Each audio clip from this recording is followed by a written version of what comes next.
মধ্যপ্রাচ্যে দখলদার ইসরায়েল ও ইরানের মধ্যে চলছে এক ভয়ঙ্কর যুদ্ধ। আর এ যুদ্ধে সরাসরি অংশ নিয়েছে মার্কিন যুক্তরাষ্ট্র। আমাদের হাতে এসেছে গুরুত্বপূর্ণ আপডেট আন্তর্জাতিক সংবাদ। শুরুতেই থাকছে পারমাণবিক কর্মসূচি নিয়ে বড় ঘোষণা দিলেন ইরানের প্রেসিডেন্ট। এবারে জানিয়ে দিব রাশিয়ায় ইউক্রেনের ড্রোন হামলা, নিহত ৩। আরও জানাবো হরমুজ প্রণালীতে মাইন পেতে প্রস্তুতি নিয়েছিল ইরান। এদিকে ইসরায়েলের পতন খুবই সন্নিকটে ইরানি জেনারেলের মন্তব্য। আরও জানাবো ইসরায়েল ও ভারতকে বৃদ্ধাঙ্গুলি দেখিয়ে যেভাবে পরমাণু শক্তিধর হয় পাকিস্তান। সর্বশেষ জানিয়ে দিব মাস্কের সঙ্গে বিবাদ বাড়ালেন ট্রাম্প, টেসলা ও স্পেসএক্সের সহায়তা বন্ধের হুমকি। এতক্ষণ শুনছিলেন আপডেট আন্তর্জাতিক সংবাদের শিরোনাম, এবারে বিস্তারিত। তবে তার আগে অনুরোধ রইল ভিডিওটিতে একটি লাইক এবং কমেন্ট করে জানিয়ে দিন ভিডিও সম্পর্কে আপনার মূল্যবান মতামত। আরও জানিয়ে দিন ভিডিওটি কোথা থেকে দেখছেন বা কোন জেলা থেকে দেখছেন। পারমাণবিক কর্মসূচি নিয়ে বড় ঘোষণা দিলেন ইরানের প্রেসিডেন্ট। ইরানের প্রেসিডেন্ট মাসুদ পেজেশকিয়ান আন্তর্জাতিক আণবিক শক্তি সংস্থার সঙ্গে সহযোগিতা স্থগিত করে একটি নতুন আইন অনুমোদন করছেন।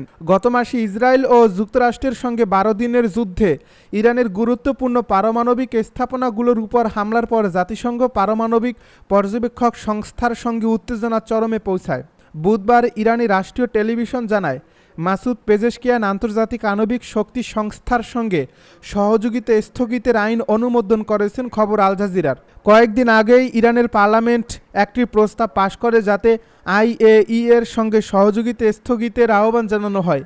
আর এই প্রস্তাব অনুযায়ী এখন থেকে IAEA এর পরিদর্শকদের ইরানের পারমাণবিক স্থাপনায় প্রবেশের জন্য দেশের জাতীয় নিরাপত্তা পরিষদের অনুমোদন প্রয়োজন হবে। এর আগে ইরানের পররাষ্ট্রমন্ত্রী বলেন IAEA এর প্রধান রাফায়েল গ্রোসি, যিনি ইসরায়েল ও যুক্তরাষ্ট্রের হামলার নিন্দা জানাননি, এখন আর ইরানে প্রবেশ করতে পারবেন না তিনি। গ্রোসি সম্প্রতি যুদ্ধ কবলিত ইরানের পারমাণবিক স্থাপনাগুলো পরিদর্শনের আবেদন জানালেও ইরান তা প্রত্যাখ্যান করছে। ইরানের পররাষ্ট্রমন্ত্রী আব্বাস আরাকচি বলেন, এ পরিদর্শনের চেষ্টা অর্থহীন ও কূটকৌশল। রাশিয়ায় ইউক্রেনের ড্রোন হামলা, নিহত ৩। রাশিয়া ইউক্রেনের ড্রোন হামলায় ৩ জন নিহত এবং ৪৫ জন আহত হয়েছেন। রুশ কর্তৃপক্ষের বরাতে বিবিসির এক প্রতিবেদনে এ তথ্য জানানো হয়েছে। এ প্রতিবেদনে আরও বলা হয়েছে, স্থানীয় সময় মঙ্গলবার সীমান্ত থেকে ১০০০ কিলোমিটার দূরে রাশিয়ার ইজেভস্ক শহরের একটি কারখানায় এই হামলা হয়। আহতদের মধ্যে ৬ জনের অবস্থা খুবই গুরুতর বলে জানিয়েছেন উদমুর্তিয়ার গভর্নর আলেকজান্ডার বেরেচালভ। তিনি আরও বলেন, তিনি হামলার বিষয়ে প্রেসিডেন্ট ভ্লাদিমির পুতিনকে জানিয়েছেন। পরে এই অঞ্চলে জরুরি অবস্থা ঘোষণা করা হয়। এ বিবিসির প্রতিবেদনে আরও বলা হয়েছে, ড্রোনগুলো কুপল ইলেকট্রোমেকানিক্যাল প্লাস্টিকে লক্ষ্য করে হামলা চালায়। বিবিসির এ প্রতিবেদনে আরও বলা হয়েছে, এই ড্রোনগুলো কুপল ইলেকট্রোমেকানিক্যাল প্ল্যান্টকে লক্ষ্য করে চালানো হয়েছে বলে জানা গেছে। হরমুজ প্রণালীতে মাইন পেতে প্রস্তুতি নিয়েছিল ইরান। ইসরায়েলের ইরান জুড়ে হামলার পর হরমুজ প্রণালী অবরোধের জন্য ইরান প্রস্তুতি নিচ্ছে, এমন আশঙ্কায় যুক্তরাষ্ট্র উদ্বিগ্ন হয়ে পড়ে। মার্কিন 2 কর্মকর্তার বরাতে এ তথ্য জানিয়েছে বার্তা সংস্থা রয়টার্স। তাদের দাবি, গত মাসে পারস্য উপসাগরে ইরানি সামরিক বাহিনী নৌযানে নৌমাইন রাখে। 13 জুন ইসরায়েল ইরানে ক্ষেপণাস্ত্র হামলা চালানোর কিছুদিন পর যুক্তরাষ্ট্রের গোয়েন্দারা এই অপ্রকাশিত তথ্য শনাক্ত করে।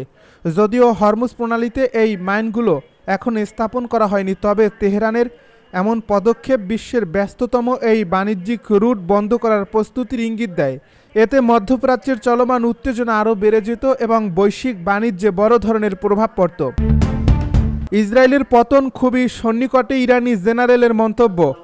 ইসরায়েলের দখলদার শাসন ব্যবস্থা ও প্রধানমন্ত্রী বেনিয়ামিন নেতানিয়াহুর মৃত্যু অনিবার্য বলে মন্তব্য করেছেন ইরানের একজন শীর্ষ জেনারেল। তিনি হুঁশিয়ারি উচ্চারণ করে বলেন, শত্রুরা আর কোনো ভুল করলে তাদের সব স্বার্থ ও ঘাঁটি আরও বড় বিপদের মুখে পড়বে। মঙ্গলবার এক প্রতিবেদনে খবর দিয়েছে মেহের নিউজ। সোমবার তেহরানে শহীদ ইরানি সশস্ত্র বাহিনীর chief of staff lieutenant general Mohammad Hossein বাকিরির স্মরণে আয়োজিত এক অনুষ্ঠানে major general Yahya Rahim Safavi বলেন, সাম্প্রতিক ইরানের বিরুদ্ধে ইসরায়েল ও যুক্তরাষ্ট্রের আগ্রাসন তাদের লক্ষ্য পূরণে ব্যর্থ হয়েছে।